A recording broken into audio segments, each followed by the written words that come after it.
Hey everybody. Today we are going to start Unit 3, Lesson 3, which is the beginning of a three-part lesson series on proving and applying triangle congruency theorems. So I have provided for you, and I talked about this in class yesterday, this is a reference sheet, which is like a really great cheat sheet for all the different theorems and things that we're going to be using. So I just want to remind you of where I put this in Canvas. If you come to Unit 3, Triangle Congruence, right between Topic 2 and Topic 3 is this Proving Triangles Congruent reference sheet. The only thing that's here is it's just a page so that you can see up close my filled in reference sheet. I just color coded some things, highlighted a couple of notes here, and then reminded you about corresponding parts of congruent triangles. Okay. I do want to just point out, okay, typically we're going to be doing a lot of proofs right now. So you do want to remember sometimes the reason that sides are congruent is because it's given to us. The definition of midpoint is a midpoint creates two congruent sides. The reflexive property, the way that we use that in our congruency statements, is that a side is always congruent to itself. Okay. Do recall our vertical angles, alternate interior, alternate exterior, and corresponding. These three highlighted in green only can apply if we have parallel lines. Okay. And then the definition of an angle bisector is an angle bisector is a line that creates two congruent angles. So I may have just misspoke. Midpoint is a point that creates two congruent sides. Angle bisector is a line that creates two congruent angles. Okay. So let's go ahead then, and we are going to begin today's lesson. So Unit 3, Lesson 3, we're just going to be talking about side, side, side, and side, angle, side congruencies. Okay? So let me zoom in a teeny bit more.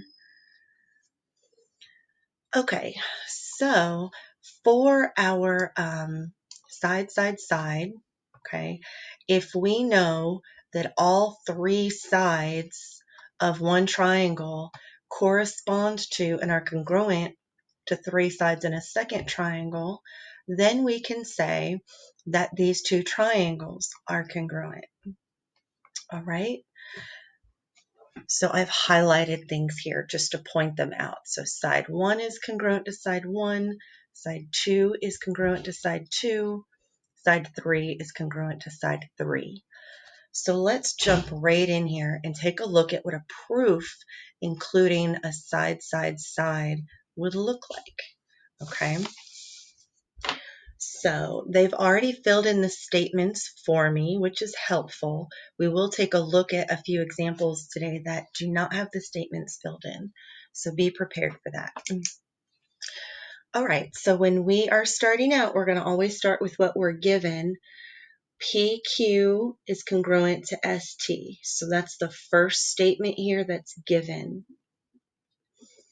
Now, I strongly recommend that as you go through the given information, you kind of label this figure so that you can see what's happening.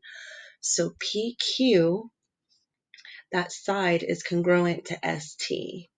So we've got two congruent sides here so far. They also told me that QR is congruent to TR. QR and TR, that's also given to me.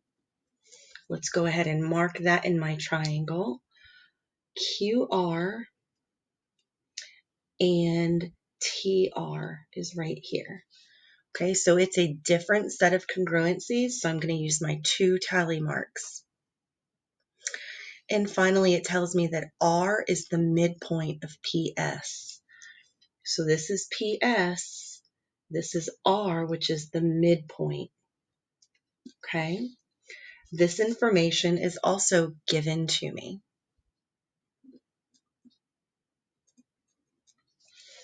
So let's take a look at the next statement. It says that PR is congruent to SR. So PR is congruent to SR.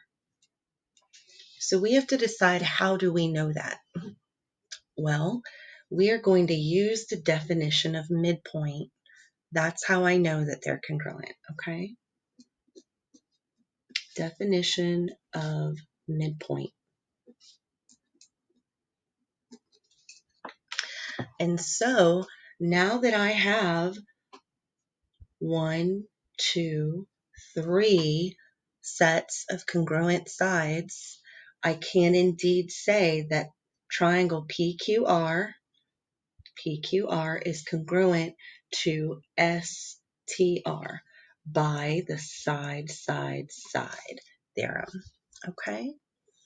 So that is our very first proof dealing with congruencies. Let's take a look at proof number 2.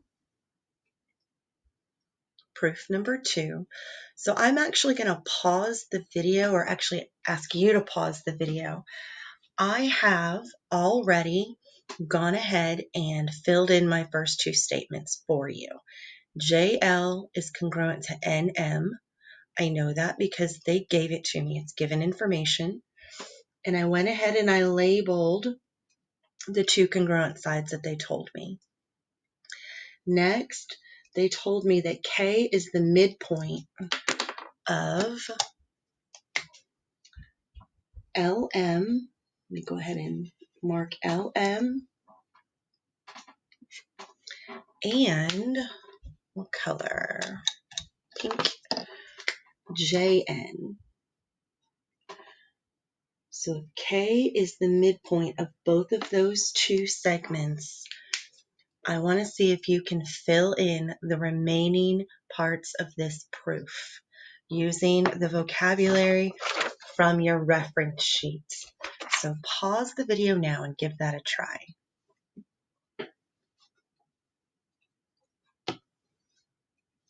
Okay, welcome back. So just so that you can check your answer with mine, this says JK is congruent to NK. So that would be JK and NK. And I know that by the definition of midpoint.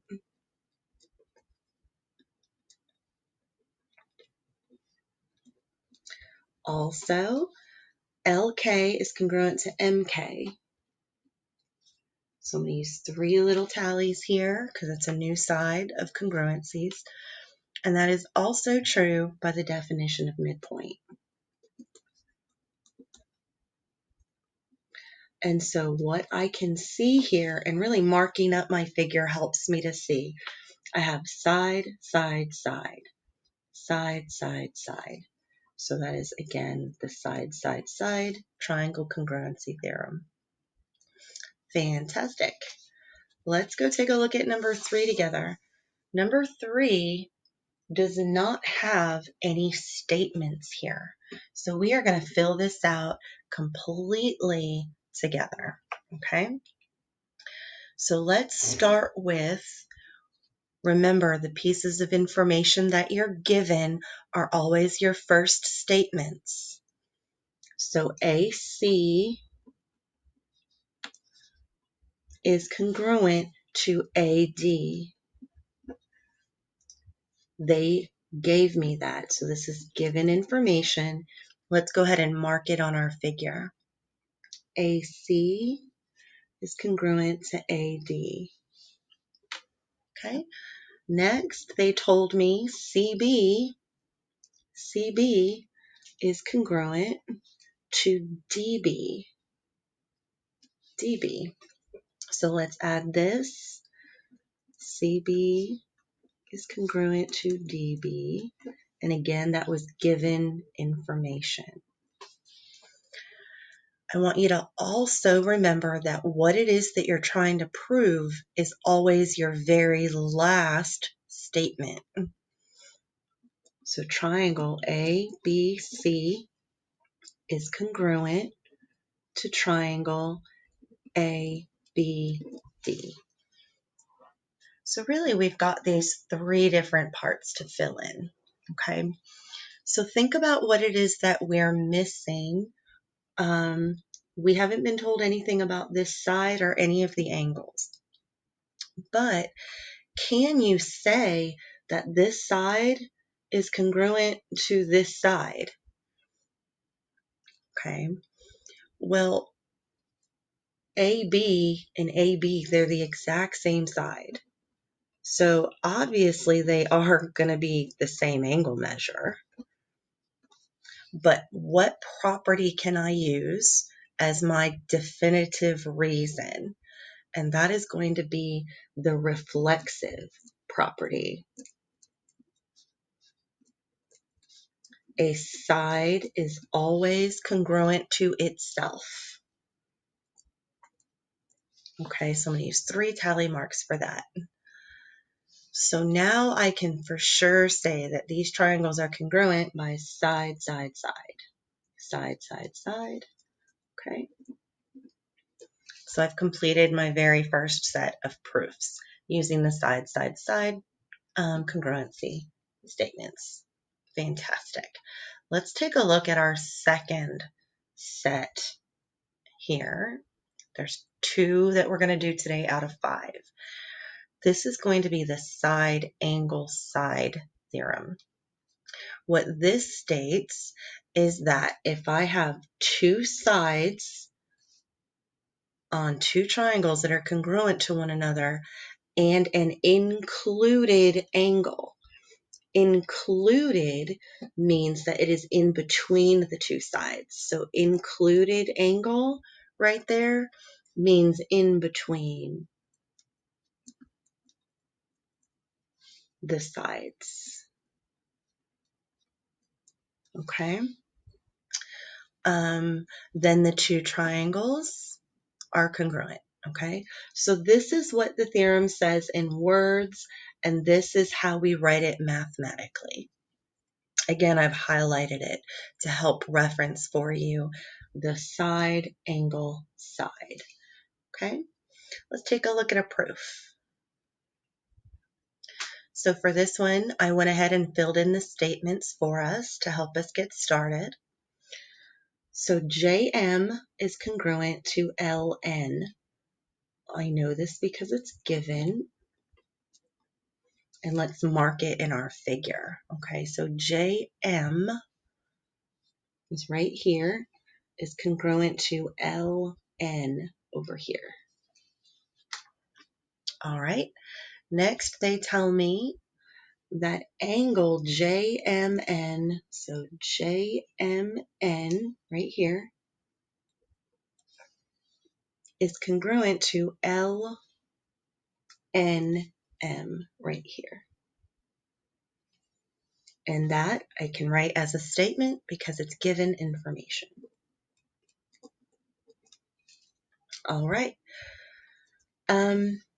Now let's figure out how we can prove this. What reason do we have? NM is congruent to MN. How do I know this? Well, MN and NM are the same line. So which property tells me that something is congruent to itself? Again, this is the reflexive property. Okay, and so now let me just use my highlighter again, okay? So I know I have these are congruent. This side is congruent to itself. And this angle is congruent to this angle.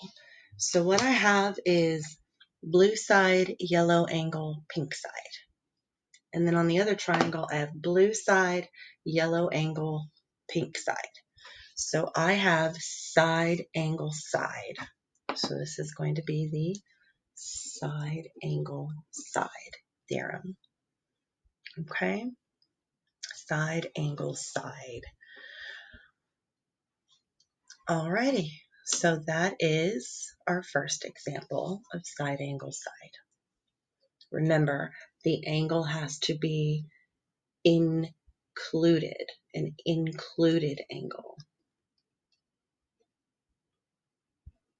in between the two sides. You cannot have angle side side.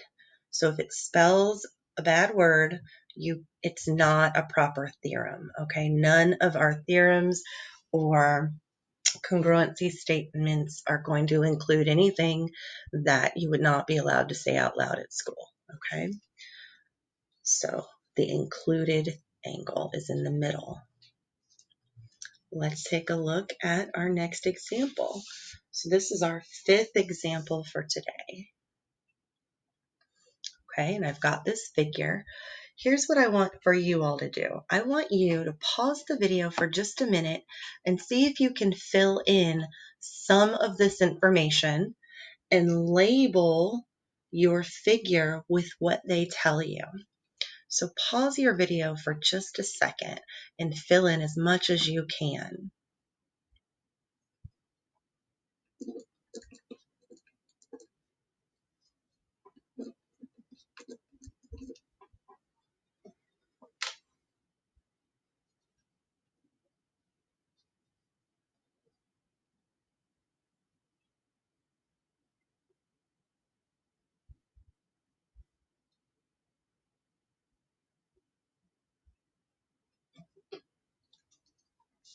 Okay, so I have filled in all the given information and I've labeled my figure with the two sides that I know are congruent. Now let's talk about this here. BD bisects ABC. So this down the center is an angle bisector. Okay, so if you just want to remember that, this is an angle bisector. So an angle bisector cuts an angle into two equal parts.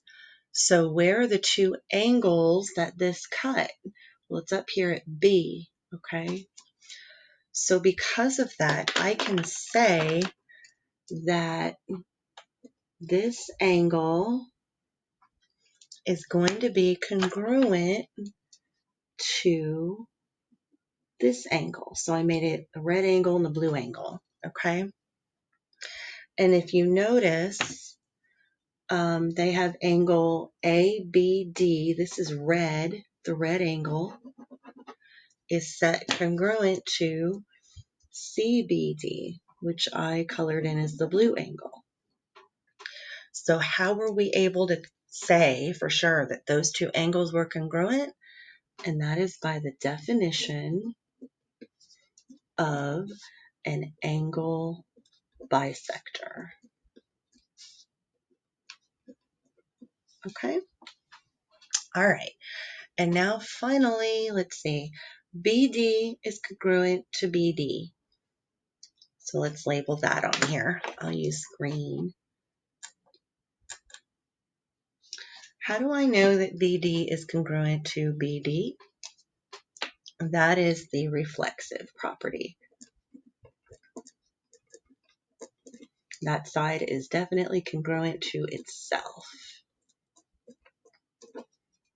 So here's what I have now. I have an angle, I have a side, an angle, and a side. And for my other triangle, I have a side, an angle, and a side. So I can say that these two triangles are definitely congruent by the side, angle, side. Okay, let's take a look at number 6. We're almost done. We just are doing 7 examples today. Okay. Alrighty, so let's go ahead and fill in everything that we know.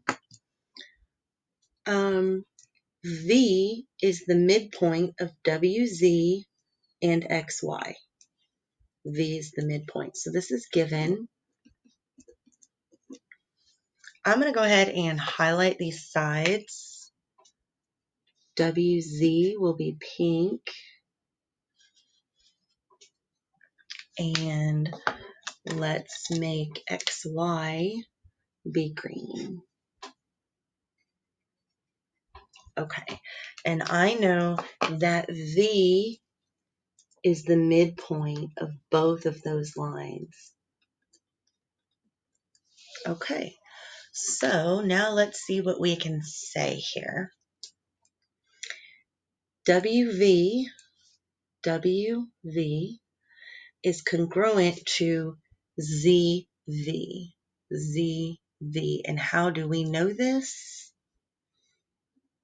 We know this by the definition of midpoint. V is the midpoint. It cuts that line in two equal parts.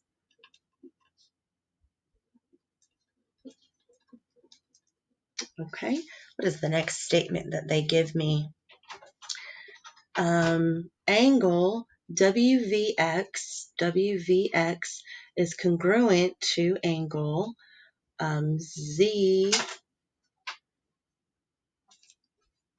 ZVY. Okay, so how can you say that these two angles right here are congruent to one another? How do you know that? So go back to our last unit and think about these. These angles are vertical angles. This is our vertical angle theorem, okay? So I just shorthanded the word angles. All right, now they tell me XV is congruent to YV.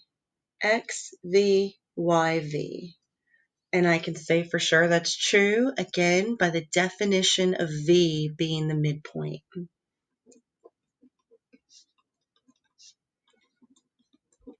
So let me go ahead and make sure that I mark my figure with two little thingies. Okay. So I have side 1, angle, side 2. Side 1, angle, side 2. So can I say that WXV is congruent to ZYV? Yes, I can. And I have a side, angle, side. Side, angle, side. Excellent. All right, let's do one that includes something new that we haven't seen an example of yet. Okay. So this says HI is congruent to JG. HI is congruent to JG. That's given. And then next they tell me this. So I want to remind you of what this symbol means. This means that these two sides are parallel. They're parallel. So here's how we mark those. HI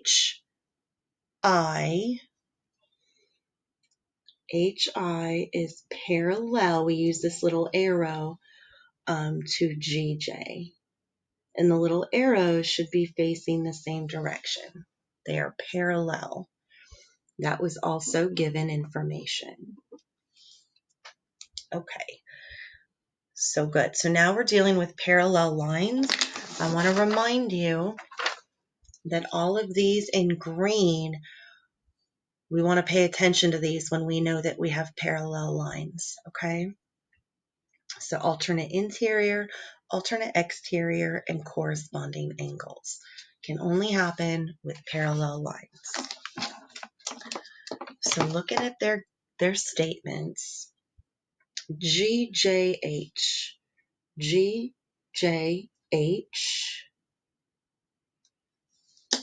is congruent to IHJ. So if you look at where I marked these two angles that they're saying are congruent, what is their relationship? They are on opposite sides of this line, so they're going to be alternate.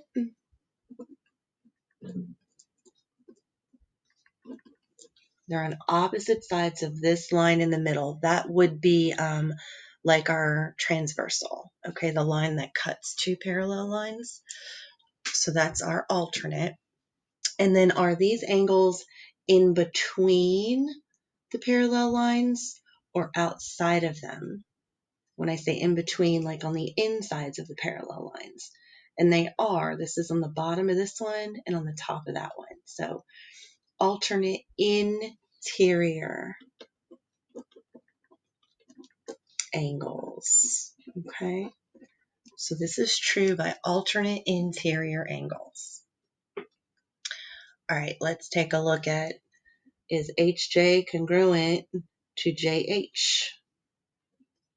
I can say yes, and which property tells me that?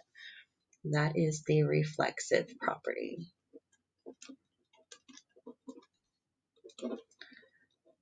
All right, and so now I can definitely say that these triangles are congruent by side angle. That should be green there. Side angle side. Okay, side angle side. Okay, so you do have a posted practice assignment in Canvas to help you practice not only writing these proofs and applying all of these different vocabulary and theorems, but just to help you kind of get the hang of what to look for and how to see things. Okay, and one of the most important ways of seeing it is by taking the information that you know and labeling your figure. That is super important. All right, guys, until next time.